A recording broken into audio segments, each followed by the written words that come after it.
mode. There we go. Fantastic. Well, then, without further ado, welcome everyone. We're going to get started because we're very excited for our workshop presenter today. Florence has a lot to talk to us about. Before we go too much further, I'm Judy Donkos. I'm on the board of directors for Pavro, and I'm the membership director. And we're going to start with our land acknowledgement. I would like to begin by acknowledging the Indigenous peoples of all the lands that we are on today. While we meet today on a virtual platform, I would like to take a moment to acknowledge the importance of the land with which we each call home. Please join me in a moment of reflection to acknowledge the harms and mistakes of the past and to consider how we can each, in our own way, move forward in a spirit of reconciliation and collaboration.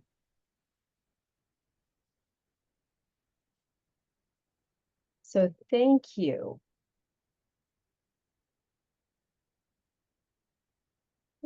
Someone else in the waiting room. So welcome everyone. It gives me great pleasure to introduce today's workshop presenter. Our topic, of course, is fostering inclusivity and belonging, a leadership tool for volunteer program success. I am very excited to introduce Florence Edibiri. Did I say your last name correctly or close? I am horrible at these things. As she guides us through a leadership development tool designed to foster inclusivity and belonging within our programs and our organizations. Having attended Florence's session at the last Pavro conference, I just found the information so helpful. It was really very insightful and it really guided me in a different direction in a lot of ways. So I'm thrilled to see this today being offered through Pavro. She framed popular trends, included in EDI, into the richer tool of belonging. A little bit about Florence herself. She is described as a dynamic leader with extensive experience in both the profit and nonprofit sectors. Currently serving as the manager of volunteer services and non-clinical student placements at Scarborough Health Network, SHN. Florence has played a pivotal role in fostering community engagement and supporting organizational growth. A passionate advocate for diversity, inclusion, and belonging, Florence is the chair of SHN's Community of Inclusion, Blacks United for Inclusion, Leadership, and Development Build. She serves on a number of committees and programs at SHN, including the SHN EDI Advisory Committee. Her leadership has been instrumental in promoting equity and creating opportunities for underrepresented groups within the organization. Florence holds an MBA in Strategic Human Resource Management, a bachelor's degree in Business Administration, and a certificate in Volunteer Leadership Management. She is an advocate in the community and speaks on topics that promotes belonging and overall well-being. She was recognized in 2024 in the community as a remarkable trailblazer and an inspiring speaker, empowering individuals and communities to reach their highest potential. Her commitment to excellence, innovative approach to leadership, and unwavering dedication to uplifting others have earned her widespread respect and admiration in the community. Today, her workshop will explain how inclusivity and belonging contribute to recruitment, retention, and the overall success of all of our programs. So without further ado, please join me in welcoming Florence, and let me turn this over to her. So welcome, Florence. Thank you, Deb, and welcome everyone. Thank you for the warm welcome. I see in the chat. Thank you for having me here today. I'm pleased to be able to present to you after the Pavro conference. Thank you for asking me to come back. It was a challenge to cut it down to an hour or 45 minutes because it was an hour and a half there, but I hope I could able to relay the information to you in a way that is meaningful and that you can use it as well. I'll be sharing my screen and let me know if you're able to see my screen. We can see the screen, but we can also see the notes along the side. So you're Okay, gonna want to. okay. Yeah, Perfect. I'll put it Great. in. Good. Is that better now? Okay, It's excellent. perfect. Thank you. All right. Thank you. And thank you to the Pablo board.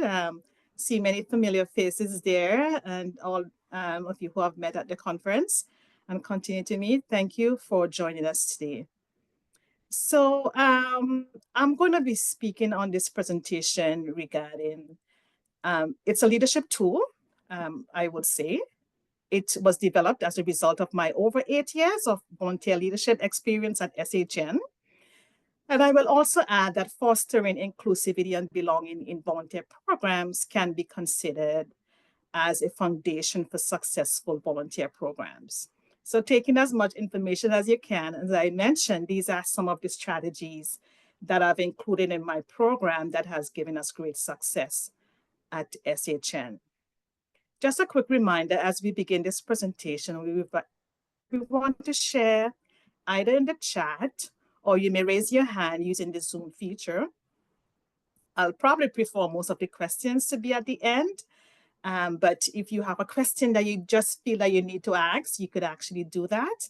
And but respect each other's experiences and views, maintain confidentiality and privacy, and most of all, enjoy the presentation, have fun, and give me feedback at the end. Okay, so in this session, I will highlight some of the challenges, concerns, and aspirations volunteer administrators typically navigate to improve recruitment and retention in their volunteer programs. Then I will provide you with information on the importance of inclusivity and belonging, along with strategies on how to foster inclusivity and belonging, and how to build a culture of inclusivity within your organization. Many of the examples included are my personal experiences in building volunteer program, along with my team at SHN. I know they're here in the session, so many thanks to them for the support they have given me in helping to build this program at SHN. I will show how some of the practices and people strategies that exist at SHN have provided the opportunity and created the space for myself and my team to build a successful program, increasing our numbers after the pandemic. We all have been hit hard after in our volunteers, but we have seen continuous growth, engagement, and retention as we go along. So today, we'll explore some of the ways inclusivity and belonging can contribute to successful volunteer programs and to show why the effort to ensure inclusivity in programs may yield more results by having a formal, structured belonging program. So this session will include some sharing. You can share what some of the challenges you face in your organization. We can see how together we can, as an organization or as a professional administrators, how we can learn from each other as we work together on this journey of managing volunteers. I will share a little bit about my journey to belonging, and maybe that's where the passion came for this subject. So I have 3 snapshots here, and of course I'm included in all 3 of them, but the question is, do I feel a sense of belonging in all 3 spaces? So I've been in circles where I did not share, not necessarily in these circles, but generally, I afraid to speak up, was not asked to share. I became invisible, and before you know it, I did not fit in. And of course, you find yourself falling out of a group or a space. This has not only happened in my workplace, other professional environment, whether it's within my family circle, places where I volunteer in the church, yes, even in the church. And just to name a few of the places where I felt invisible and excluded. So looking at a picture or looking at the space where you're in doesn't tell the true story of if you really belong there. You got to dig deeper to really find out what's happening. So just reflect for a moment and think about you. Think about where you felt that you were excluded in a space or environment. where you were afraid to speak up, where your opinion and suggestion weren't even validated. So let's share. You could put in the chat if you think at some point you felt excluded. You could just say yes or no. You don't have to, put the exact place, but you could just let others know that you too actually have felt excluded at some point. We can attract more people to the table if we create that environment where everyone feels welcome and valued, regardless of their gender, race, background. This means building a culture of respect, open communication where everyone's ideas are heard and valued. This is no different for volunteer programs. So as a result of my journey of belonging or lack thereof, there have been, these are some of my favorite quotes that I tend to want to always look at. So it says, diversity is being invited to the party. Inclusion is being asked to dance. It also goes on to say that true belonging only happens when we can present our authentic, imperfect selves to the world. Many of us know about or heard about diversity. However, belonging is now beginning to evolve as many organizations have failed at just diversity, equity, and inclusion programs. And they are beginning to embrace the strategies of belonging and community to permanently address some of the challenges and concerns of recruitment, engagement, and retention. So the challenges that volunteer programs face are no different than that of the paid employees workforce. Let's begin by looking at some of the challenges and concern administrators in their quest to build structured volunteer programs are facing today. So what are some of the challenges and concern you as a volunteer administrator face today? Anyone want to share? You could put it in the chat. Unfortunately, I can't see the chat. So maybe if anyone want to read them, or just, you can view the chat yourself and see some of the challenges that are being faced by administrators like myself and that I've faced or still continue to face in my volunteer program.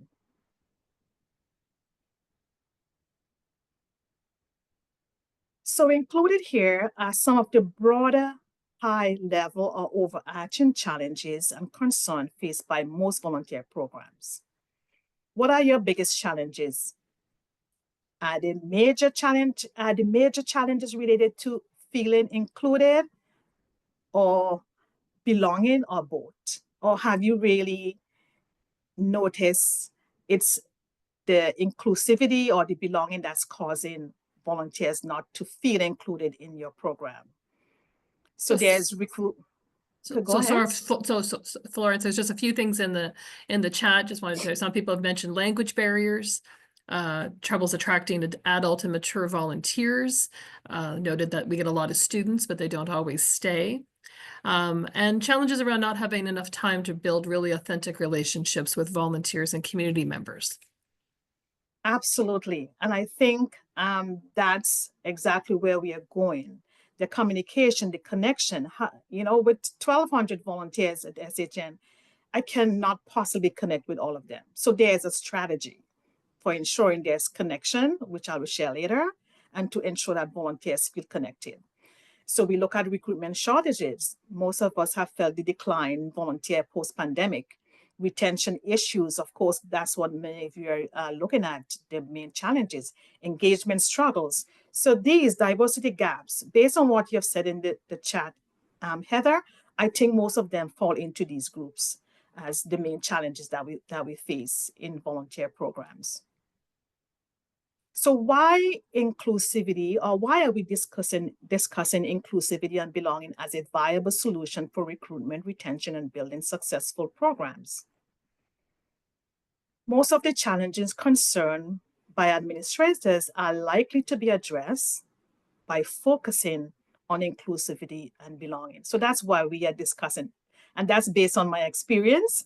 So that's why I figure I'll bring this to the conference, and now I've, other volunteer programs I know are trying to include this. You will be able to increase recruitment, retain volunteer longer, and develop successful programs where there are diverse teams that bring fresh ideas and perspective to your organization.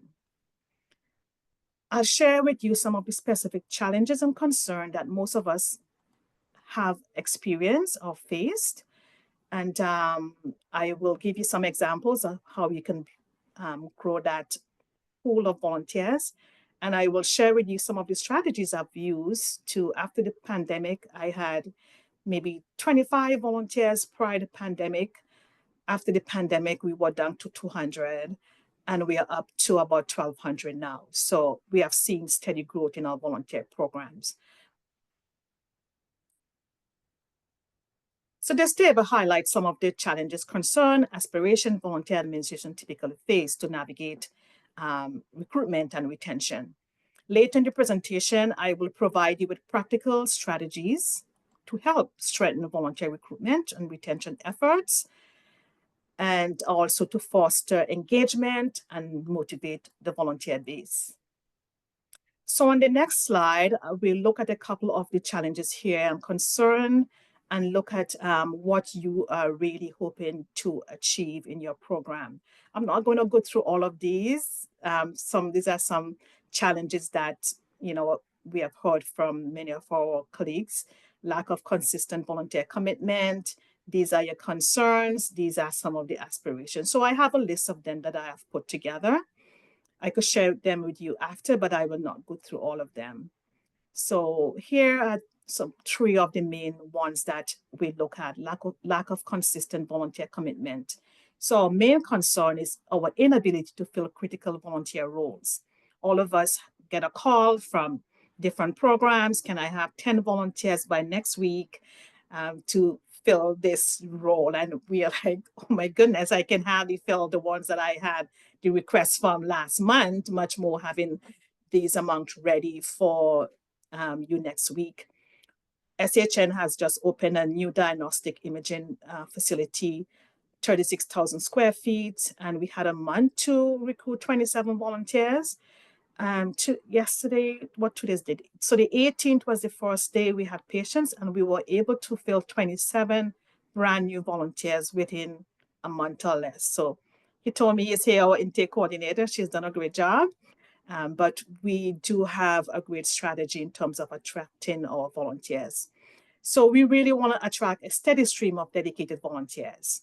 Competing priorities. We are competing with each other in the same space for the same volunteers.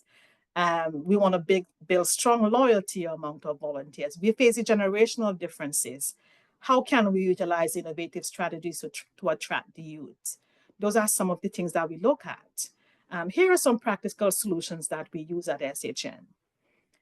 Develop a targeted recruitment plan. I'm not sure how many of you have a recruitment plan in your volunteer program. Maybe you do.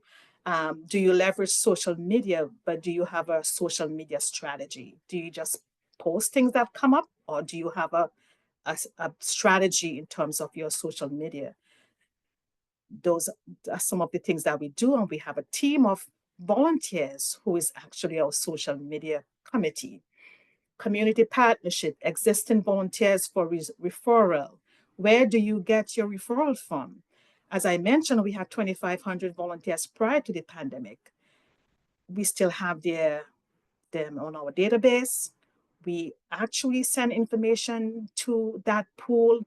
Do you want to come back? So we keep track of how many volunteers are coming back.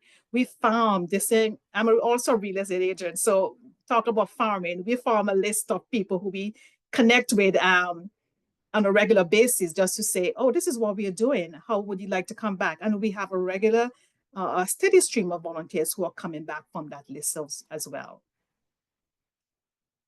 Some of the other competing priorities: fostering a sense of belonging through appreciation event, community of inclusion. And that's my favorite, community of inclusion. So when we are competing for volunteers, there are different things that we are doing in the organization that keeps our volunteer connected. So if you're working at the information desk as a navigator, that's not all you do. There are different communities that you could connect to, different programs that we have that you're actually linked to SHN. So you want to come into work every day because there are so many different activities and engagement that you can be connected with. So at SHN, our programs have volunteer projects and initiative geared towards the youth only. We have a wayfinding app. We have a team of technology students, and that's all they do.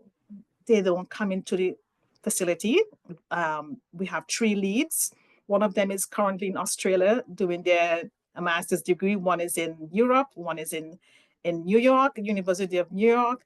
And we have maybe 22 other volunteers who work virtually to build an app. We have just built a wayfinding app that is used by the whole organization. You just download the app when you come into the hospital. It gives you direction in 7 different languages. That was developed by students. It was a student volunteer idea. So we allow our volunteers to bring their ideas. We have a diverse group of volunteers, and they bring their ideas to the organization, and we take their ideas, pitch that idea to senior leadership team, and then we are able to have them work on that. We can use that in our advertising to actually recruit other volunteers who come into the organization. And we have many other programs like that that we use to attract our volunteers as well. Okay, so let's move on. So those are just some of the examples, challenges, and some of the solutions that we have. So let's talk about what is inclusivity and what is belonging, and how you can build your program by incorporating the concept and the strategies of inclusivity and belonging to build your program as well. So inclusivity is creating a culture and an environment where a mix of people feel valued, respected, supported, regardless of their background or identity. Everyone should feel comfortable and confident to be themselves and work in a way that suits them. They can come up with an idea. Let's build a project around that. Let's ask a department, okay, my volunteer have a project. How would you like us to support you with that? So these are, in addition to them volunteering in the emergency department, what else are they doing that they have an interest in? And that's one of the things that we do. We want to ensure everyone have access and feel valued with their ideas and their suggestions in the organization. So as volunteer administrators, we have the responsibility to create that environment and experience to make volunteers feel valued. Verna Myers, VP of Diversity and Inclusion at an online entertainment for giant Netflix, is coined with the phrase that diversity is being invited to the party, inclusion is being asked to dance. So she coined that phrase. So who in your organization is responsible for inclusivity? What happens when we invite volunteers to volunteer at our organization? How are we engaging them? Because we are inviting them to come in to volunteer, but how are we engaging them?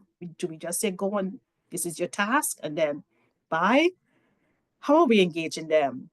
And how do we make them feel welcome? How are we able to make them speak up and to be themselves and to have them connected? Do we ask about their families? Do we share our stories with them and encourage them to connect? So belonging is the human desire to be part of something larger than us. Belonging requires some vulnerability. Vulnerability. I'm mumbling over the word. You need to be vulnerable if you're going to engage belonging and support others. An example is, let's say a new immigrant join your volunteer program and then they leave because they don't feel included. What went wrong? So at SHN, what we have communities of inclusion. We do have a community of inclusion for new immigrants and internationally educated individuals. And this is a corporate strategy. So when volunteers come on board, we make sure we let them know the different community of inclusions that they can actually participate in. They have people they could connect with. They have people that they could share ideas and food and culture, and they can talk about. As I mentioned, was mentioned in my bio, I'm the chair for BUILD, which is Blacks United for Inclusion, Leadership and Development. We have regular meetings every month, volunteer staff, everyone is encouraged to participate and be members of that. So there's somewhere to connect, somewhere where you feel you are loved and accepted and appreciated, something different than what you're doing that keeps you in that organization. So belonging speaks to fostering a sense of connection, acceptance, and ownership within the organizations where volunteers, they are also an integral part of the community. Every day, what I do is advocate for volunteers to have exactly the same perks and benefits and access as staff. All of the literatures, all of the strategies, people strategy, the word volunteers need to be mentioned there. They need to know that they are part of the organization. So there are some things you might want to take up with your leadership team if it's not already in place. So I can speak again about the fact, unless people feel that they are included and that they belong in an organization, they are more likely to leave. So how is your EDI strategy working? As I mentioned, many organizations have failed with their EDI strategy. How is your working? Just reflect on that for a minute. So by focusing on the experiences that make people feel excluded, we can at least reduce the likelihood of people feeling excluded. So it's trying to understand, listen to your volunteers, have a conversation, understand why are you not engaged? Why are you not connected? That will give you an idea as to how you can actually work on your inclusion strategy and your belonging strategy. For many organizations, EDI is not working. And studies have shown that there are fundamental mistakes made by many organizations within the last, let's say, 5 years about their EDI, how they actually roll out their EDI strategy. Many of them have quick diversity statements, but lack of commitment. How many of them follow through on their statements? Many of them hired Black and other marginalized individuals, but did not address some of the deep-seated prejudices and biases in their structures and cultures. So EDI programs merely fulfill a checkbox, compliance, without genuinely fostering a paradigm shift in the mindset of the employees and volunteers. So why EDI still matters? Why are we still talking about EDI? Many organizations don't talk about the US. Many of their EDI programs are now canceled. So let's hope that doesn't happen in Canada. Let's see how we can bring along belonging with that so that we can actually really have good EDI program. So EDI program is a provincial priority. Most organizations are required, like ours, to report to them every month. And we do that. I'll just leave it there. We, as leaders, we do report to the provincial priority as expected. However, a deeper dive suggests that based on my experience, success requires a company-wide approach driven by leaders in service of the company's strategy and purpose. So the solution requires a shared commitment to drive a fundamental culture shift and the development of new, more inclusive leadership mindset, behaviors, and skills. So it depends on us. We are leaders, with our programs, and we connect with other leaders. So a change in mindset is very important to ensure that we can actually have a good community where everyone feels included and belong. So let's answer the question here. Why focus on inclusivity in program? Why focusing on inclusivity may yield more results by having formal, structured belonging programs? To make progress towards creating more inclusive, equitable, and diverse organization where everyone can contribute, we want to ensure that we are causing others to feel. How are we causing others to feel excluded? We have to focus on that. We don't want to make them leave, so we have to focus on how we can do better at making them feel welcome and accepted in the organization.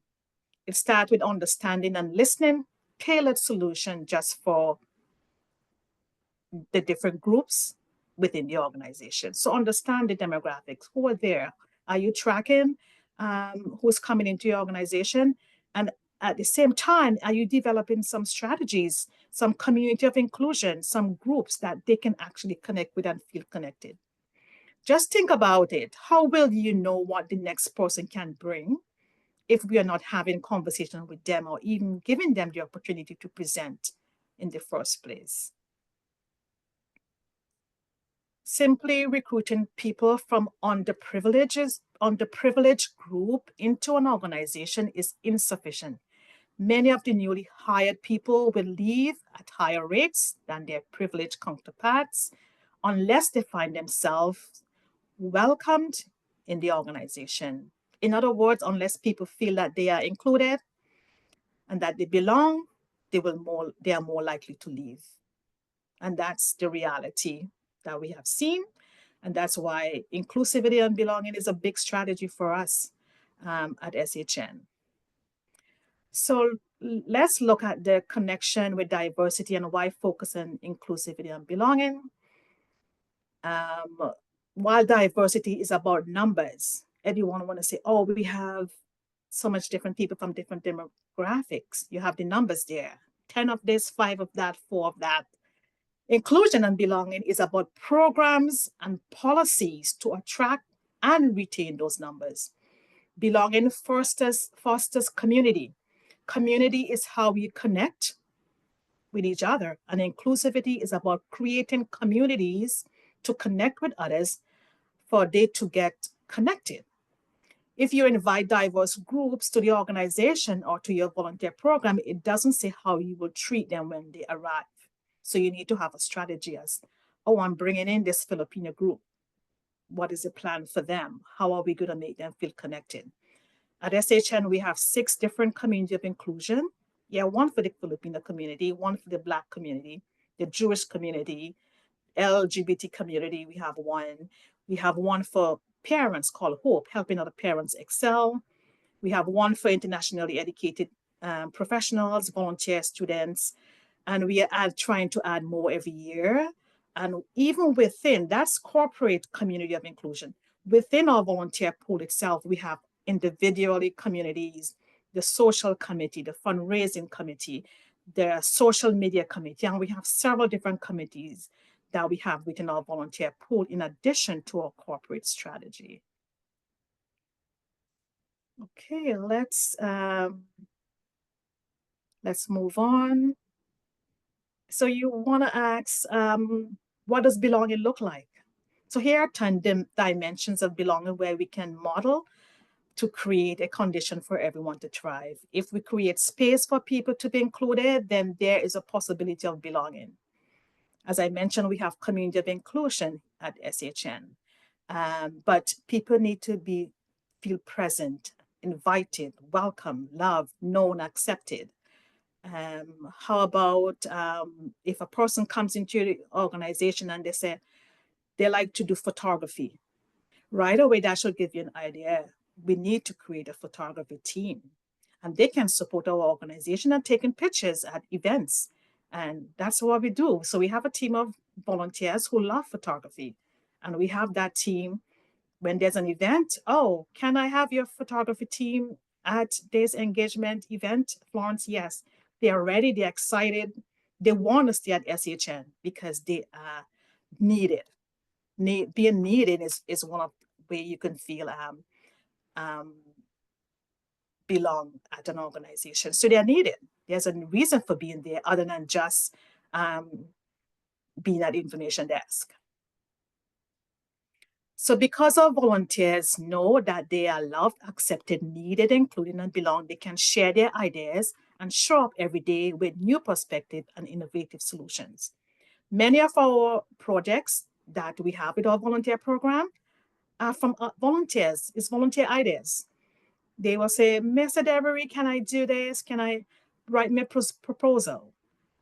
They will write me a proposal. I help the students excel. put a good proposal together, present it to me, and let's see how we can pitch that to senior leadership team. And that's what we do so that we could build new programs. I'll share some of the outcome of inclusivity and belonging at SHN that we do coming up in our other slides. Some of those initiatives are volunteer ideas. So we actually allow our volunteers to be able to share their ideas, implement their projects, and have them be part of the SHN community. I mentioned the refining team, technology team. We have a CAVA program, Call Ahead for Volunteer Service Assistant. That's a volunteer idea as well. We have a volunteer ambassador committee. We go out and do recruitment fairs, but do our coordinators always go out? We have a team of volunteers who are ambassadors, and they go out in the community where there are fairs. So the community could see the volunteers themselves, and they can talk about the program. And that's how they are able to recruit volunteers from the community that looks like them. They share their experiences, and they can do that. We go to presentation in McMaster University. The career team employee went to McMaster, and they're like, can we send a volunteer? We call up our volunteer who goes to McMaster and say, oh, there's a fair coming there. Please participate and represent us. Do you have your uniform? We will send your uniform. We will send the information, and they were able to support the table at McMaster because we have volunteers everywhere. They don't have to be on site to be a volunteer. They're maybe supporting a virtual program, and we can have them participate in recruitment fairs without we ourselves having to go. I'm looking at the time. So it's a lot of information. So I'll try as much as possible to see how fast I can go here. So if you combine the principle of DEI and the dimensions of belonging, you can actually build a great structure to address some of the systemic inequalities and actually build a community where there's a belonging for everyone, and they can actually participate, be themselves, and show up every day ready to actually share and be engaged. This is at SHN, we have a DEI strategy. I hope most people have a DEI strategy with their organization. But what's our focus? A welcoming environment. Where's that star? A sense of belonging. That's our focus for our EDI strategy. So we want to ensure that we can focus on that to bring everyone to support the organization, make sure that they belong. So fundamental is a welcoming environment, diverse recruitment, intentionally target underrepresented communities. However, make sure when they come, there is somewhere for them to connect to. Recruit from a variety of backgrounds. And as I mentioned again, make sure when they're there, you have the information for them about how they can connect, provide them with training, language accessibility, material about their languages, cultural sensitivity, provide training for them that they can actually know about, not only about more about their culture, but about other cultures so that they could connect with other volunteers themselves. Here we have some of the things that volunteers participating in at our organization, where we have a welcoming environment. We do have an EDI strategy focusing on belonging, but our volunteers are able to access our learning module that staff do as well. Health equity certificate programs. Volunteers are getting their certificate in health equity because they can participate. They're doing compassionate training. They're having anti-Black racism learning, building communities of inclusion. They are part of that. They are on the advisory, many committees, whether it's the EDI advisory committee, whether it's a committee for the foundation, a committee for patient safety partners. We want to make sure that our volunteers are on as many committees as possible within the organization. So we have representation at all levels as well.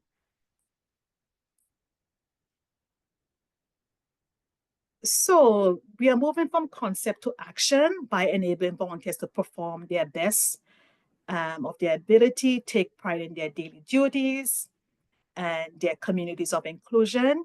And that helps us to build a sustainable workforce, create a culture of recognition, award, growth, development, a whole holistic approach to a volunteer showing up at the organization. There are perks. We celebrate all the cultural holidays.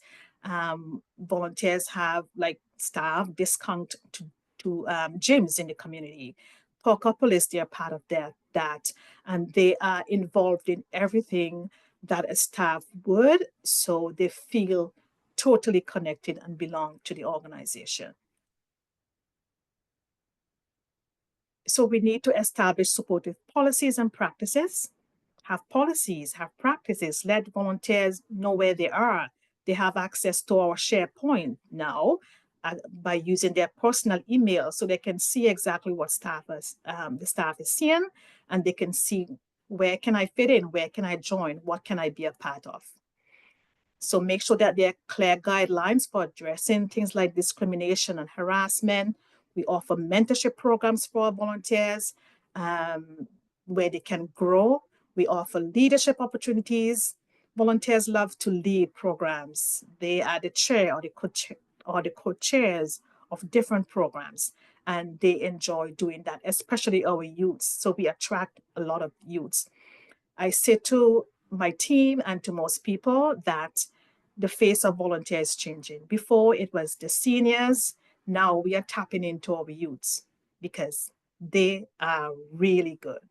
I don't mind having someone volunteer for 4 years to undergrad and then they go off to work. So we constantly keep recruiting volunteers because they bring the skills that we need. They bring the commitment, they are driven. So that's the kind of things that we are looking at for volunteers. And we as administrators need to lead by example by creating that space for them. We want to make sure that we are leading by example. We're encouraging open dialogue and experiences from our volunteers as well. Here are some of the things we do at SHN to engage our volunteers. It's for staff and volunteer. We create a sense of belonging. The community of inclusions, I've mentioned them before. We have 6 of them and we are adding more as we go along. Where the world comes to work employer brand, that's our SHN employer brand.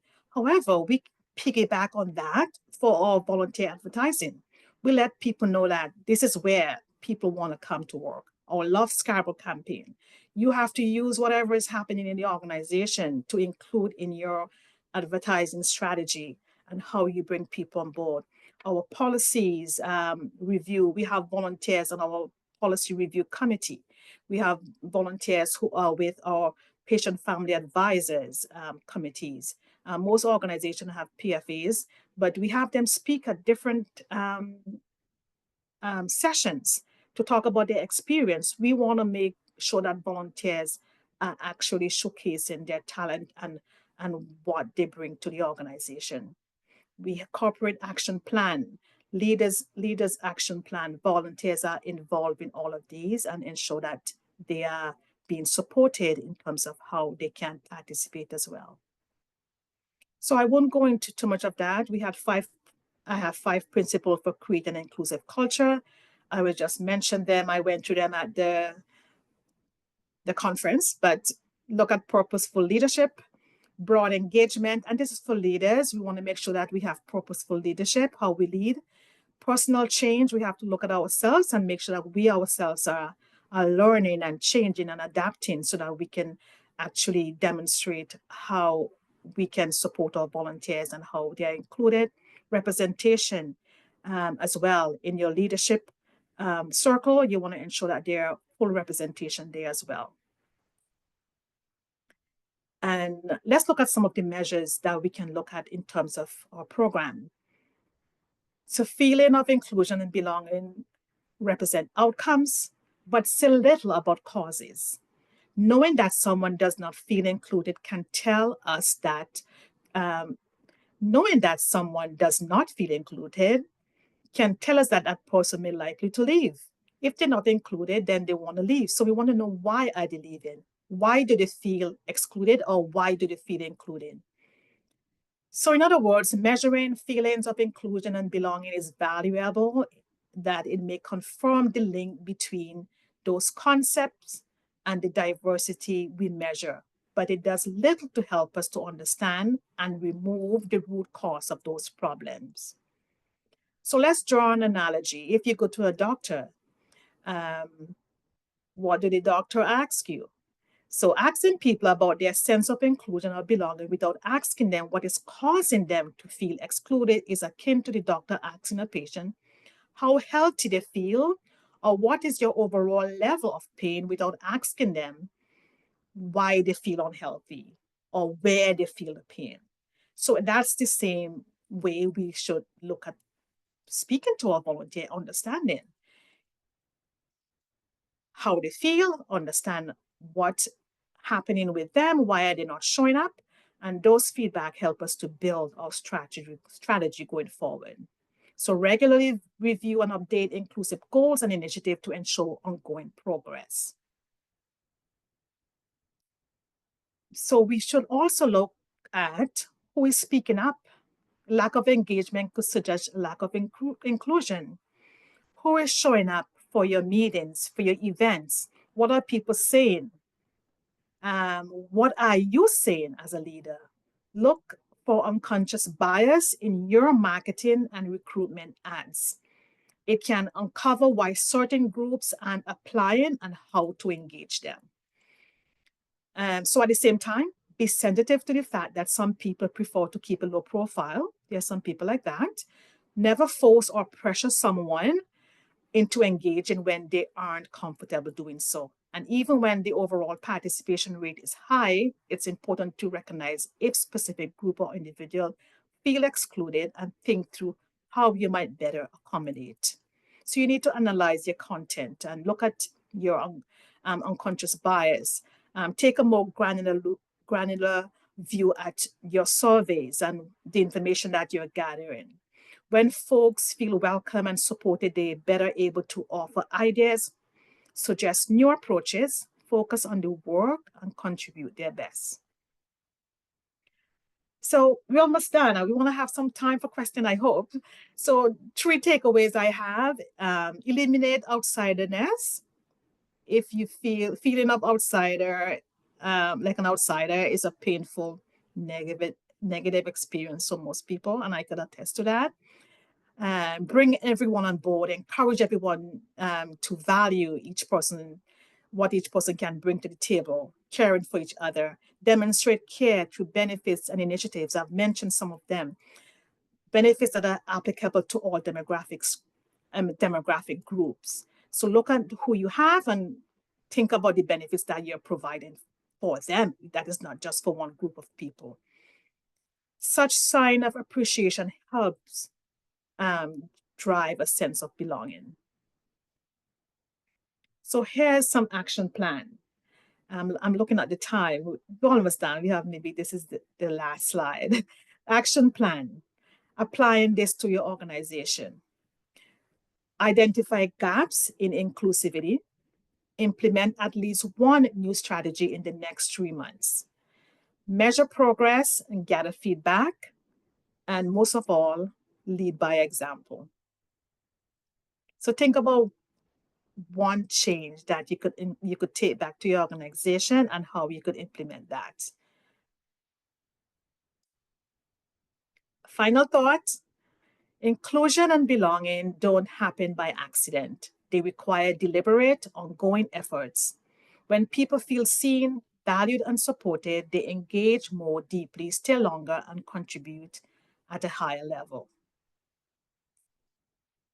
There's a quote, and I remember when I started volunteering, I've seen this everywhere. Everyone, I'm sure, have this somewhere on their literature. People will forget what you said, people will forget what you did, but people will never forget how you made them feel. And what we have done is that this is what we tell volunteers. Come in, make sure you treat other people well. When people come into the hospital or wherever, make them feel welcome and appreciated. And this is what we say in our orientation.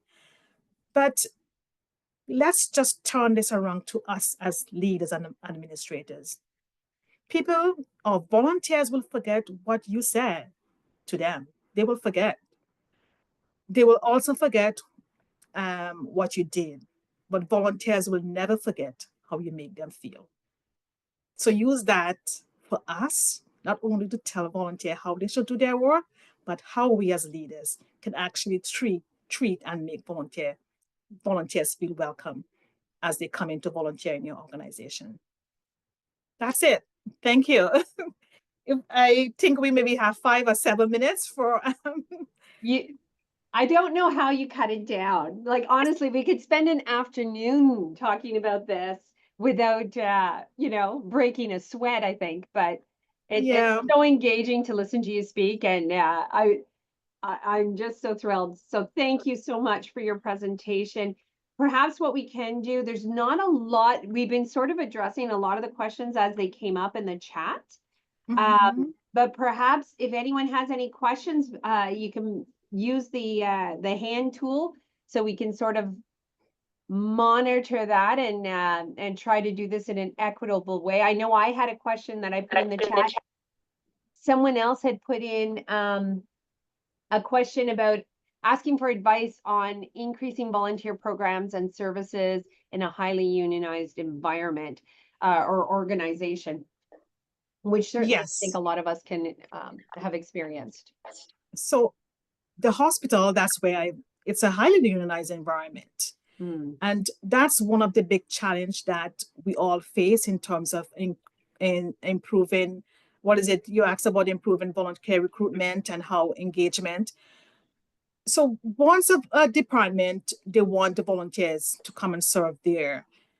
One of the things I'm always engaged, I have 3 coordinators across 3 sites, but one of the things that I do on a daily basis is to have meeting with each department as to exactly what is the task, what is the ask. I review all of those job description. I ensure that they do not conflict with unionized employees' role. And that's where we start. The design of the job description is your first place when you want to recruit. And then you take that job description and then you can actually advertise for that role based on the role description that doesn't include a unionized employee's role. So you have to sit with that department. Let's figure out what you want, what you would like to have happen here. Now, you have to be upfront and say a volunteer cannot do that. This is what they can do. Keep looking. What else can we help you with? And make suggestions to those departments as to how a volunteer can support them. Because we are continuously looking into every department. Do you have a volunteer there? No. It's a unionized employee department, unionized employees there. So yeah, there's something that you can find there that they can do. So work with those department leads to figure out how you can bring volunteers into that department. Does that answer your question?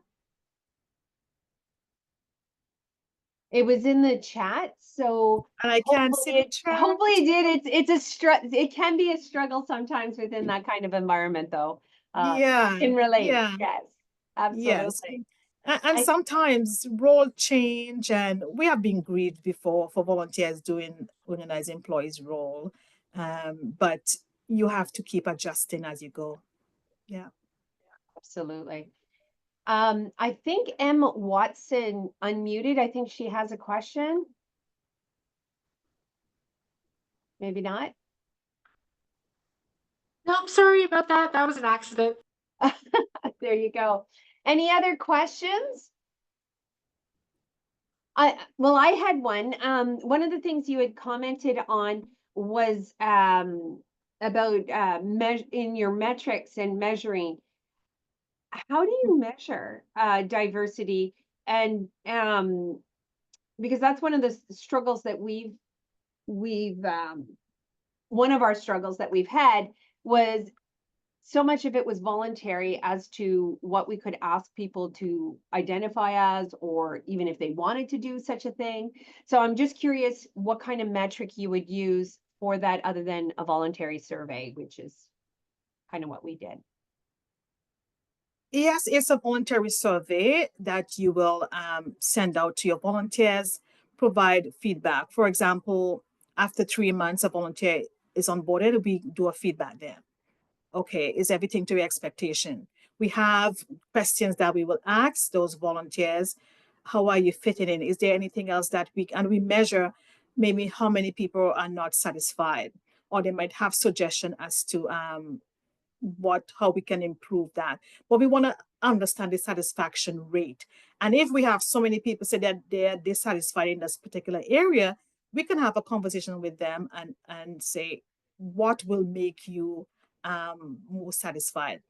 And sometimes you can change the role. And I'm just going to go of what they're doing. This is their role. They're directing people and the information desk. I use that. But then that's why we have community of inclusions at SHN. You don't just come and do your role.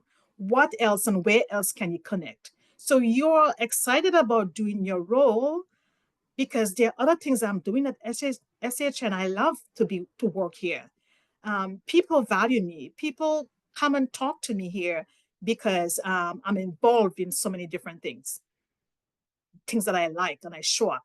But you can measure the satisfaction rate. That's you can measure the communication to volunteers. How often do you communicate with them? They can say, yes, I don't like that. Other things you can measure in terms of the programs. How are they appreciated? There are so many things that you can measure to understand their satisfaction rate in terms of how they are doing in the organization. Volunteers at SHN have always had the highest engagement score because we do it along with their staff engagement survey, and we have always had the highest engagement score. I hope that answers your question. Encouraging. That is so encouraging. It's just to figure out how to do it in your own organization.